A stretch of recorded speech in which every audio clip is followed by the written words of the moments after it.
The story begins after I completed my first year of college in the Bay Area.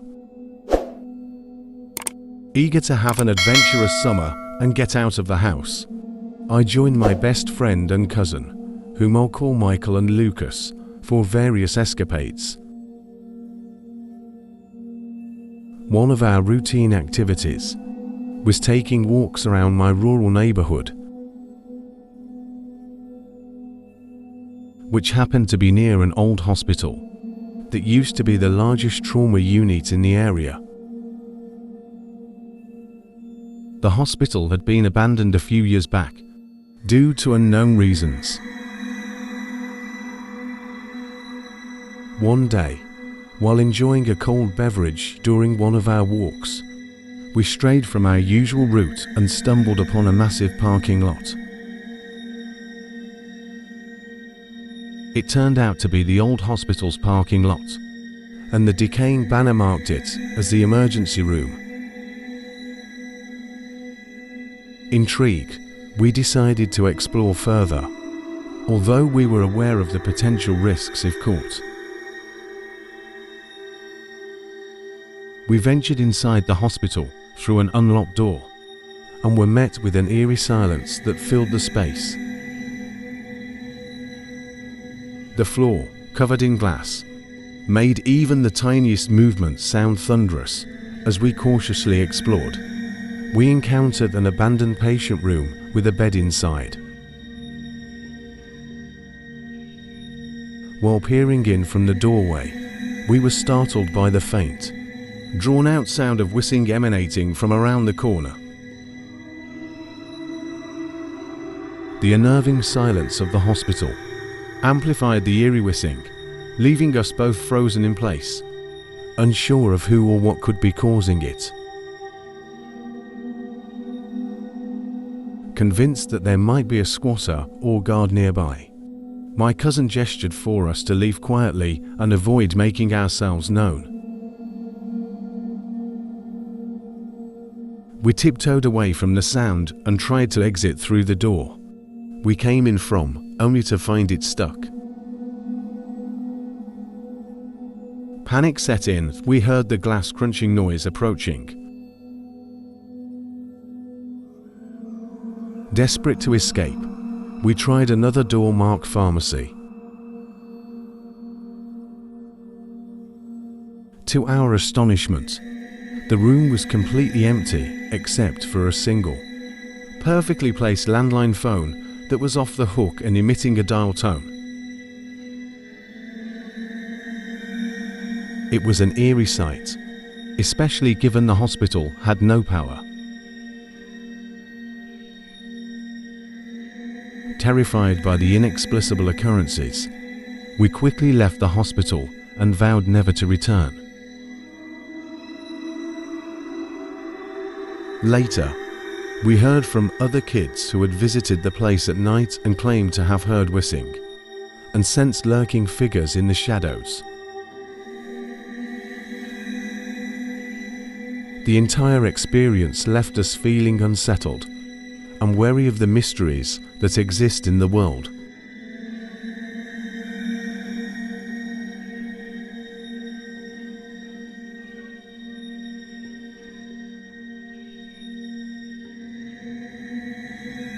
My best friend Jay used to work at a restaurant in a very rough area, which she had moved to from our quiet suburb about 35 minutes away.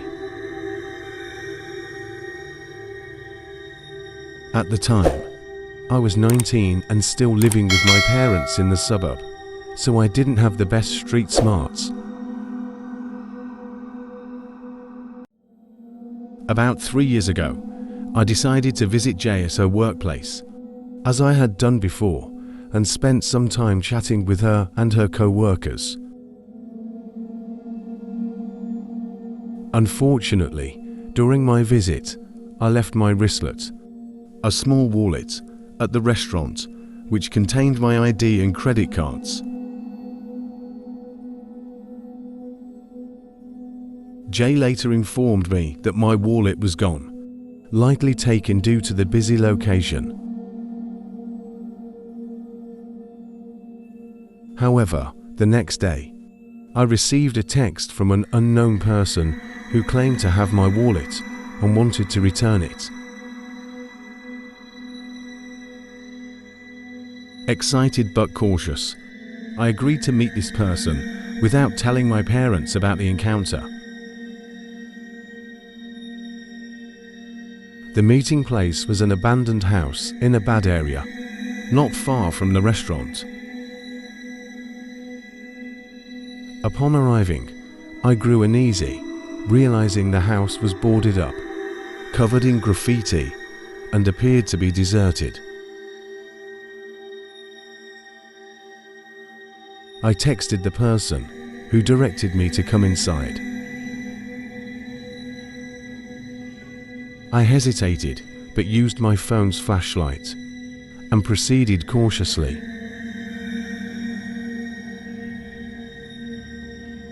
As I stepped inside, the house was pitch black, and my flashlight revealed an empty space devoid of furniture. I heard faint creaking noises from upstairs, which heightened my anxiety. Sensing something was amiss, I decided to retreat and call the police instead of confronting the person.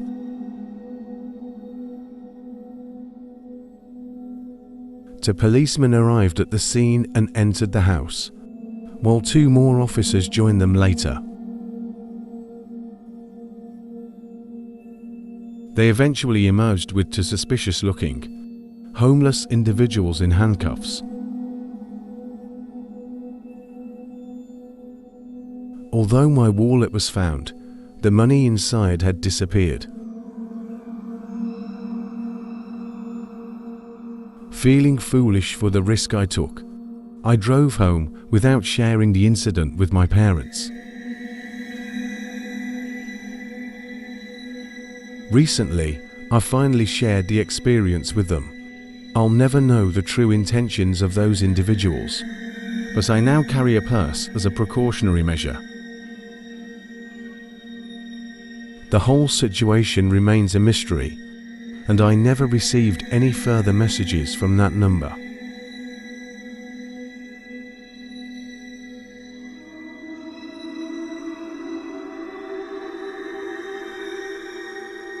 It all began when I and a couple of my buddies, whom I'll refer to as Si and Tony for this tale, were hanging out at my place. The night involved heavy drinking of cheap bourbon that Si had brought along, and by around 2 a.m. Tony, still a bit drunk, suggested an adventurous idea. He proposed that we explore the abandoned insane asylum, located about a 30-minute drive away from our small town. The old mental hospital had been deserted since the 1960s, under mysterious circumstances. With no better plans on the horizon, we agreed to the venture. Equipping ourselves with backpacks, water, 3 flashlights, and a hunting knife for safety, Tony also brought a couple of graffiti cans, considering his interest in street art at the time. As we drove through the empty back roads, we encountered a rattlesnake in the middle of the road, which was the only notable occurrence before reaching the asylum. Arriving at the immense structure, we were filled with a mix of curiosity and unease. Si and Tony immediately began searching for an entrance, and we eventually found a partially boarded up window that allowed us to crawl inside. With flashlights illuminating the graffiti-covered walls, we roamed through the asylum's eerie corridors, filled with rooms on either side. Tony suggested finding the basement entrance for his graffiti project, and after a short search, we located it.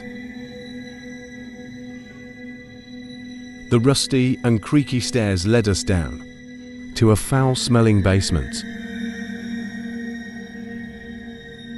Unlike the upper floors, the walls down there were surprisingly clean, as if nobody had ventured this far before. The unsettling odor persisted as we explored further. While Tony worked on his graffiti, we suddenly detected an even more terrible smell emanating from a small room nearby. Our fears intensified as we approached the room, and upon shining our flashlights inside, we were confronted by a circle of burned-out candles. With a dark object hanging from the ceiling, the room floor was covered in ominous dark stains. As we processed the disturbing scene, we heard approaching footsteps and voices from across the hallway. Panic set in, and we sprinted out of the basement and back up the stairs. Racing through the asylum, we finally reached the window and made our escape to my car, where we drove away as quickly as possible. We have only conjectures about what we stumbled upon in that basement, the possibilities ranging from a sinister ritual to a crime scene. The experience left us shaken, and we haven't shared the story with anyone else. Tony, in particular, has been plagued with anxiety, knowing he left his wallet and personal information behind in his backpack during our hasty retreat.